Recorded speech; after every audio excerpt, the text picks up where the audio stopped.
गुजरात का पोरबंदर लोकसभा क्षेत्र महात्मा गांधी का जन्मस्थान होने की वजह से बहुत महत्वपूर्ण है।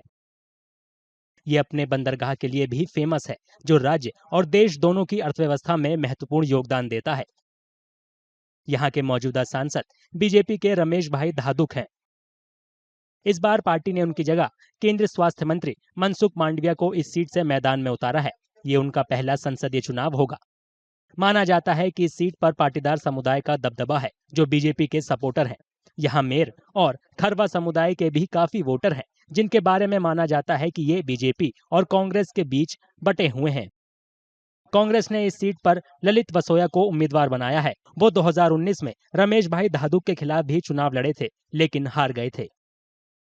कुछ वोटर मानते हैं कि बीजेपी ने इलाके में रोड कनेक्टिविटी और बुनियादी ढांचे सहित महत्वपूर्ण विकास कार्य किए हैं।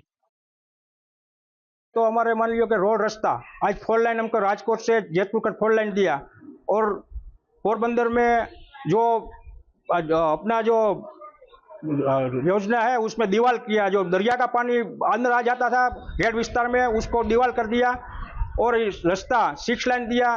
बहुत काम दिया। वो 30 करोड़ का हमारा जयपुर में पेडला रोड पे 30 करोड़ का पुल बनवा दिया है, सारी ऊपर दिया है।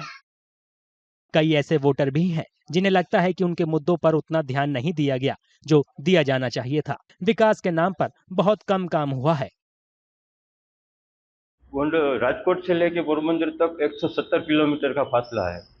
उसमें 4 टोल प्लाजा आता है, वो भी 30 या 40 किलोमीटर के रेंज के अंदर आता है। उसके लिए जनता ने बहुत परेशानी, बहुत मांग की कि 1 या 2 टोल नाका कैंसिल कर दो।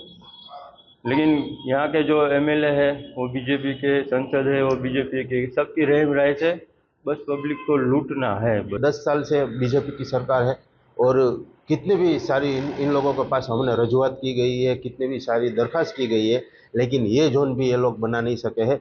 और रमेश भाई तड़ुक के नाम की एक शायद यहाँ पर नगर पालिका के अंदर एक एम्बुलेंस दी गई है, जो शायद वो उसमें उनका फोटो है। इसके हिसाब से हम ऐसा मान सकते हैं, या तो ऐसा कह सकते हैं कि ये एक एम्बुलेंस उनकी तरफ से यहाँ पे सुविधा के लिए दी गई हो। उनके अलावा उनके तरफ से कोई भी यहाँ पर कुछ काम नहीं किया हुआ। जानकारों के अनुसार कांग्रेस नेता अर्जुन मोढवाडिया का पार्टी से इस्तीफा देकर बीजेपी में आना देश के सबसे पुराने राजनीतिक दल के लिए झटका है। मोढवाडिया पोरबंदर विधानसभा क्षेत्र से मौजूदा विधायक थे। हाल ही में पोरबंदर में ऐसे कई अनजान पोस्टर देखने को मिले, जिनमें मनसुख मांडविया को बाहरी व्यक्ति बताकर निशाना साधा गया। इन पोस्टरों के पीछे कौन है, ये अभी स्पष्ट नहीं है। बीजेपी ने इन पोस्टरों के पीछे कांग्रेस का हाथ होने का आरोप लगाया है। वहीं कांग्रेस का आरोप है कि पोस्टरों के जरिए बीजेपी की अंदरूनी कलह सामने आ गई है। गुजरात की सभी 26 लोकसभा सीटों पर 7 मई को एक ही चरण में मतदान होगा। 2019 के आम चुनाव में बीजेपी ने गुजरात की सभी 26 सीटें जीती थी।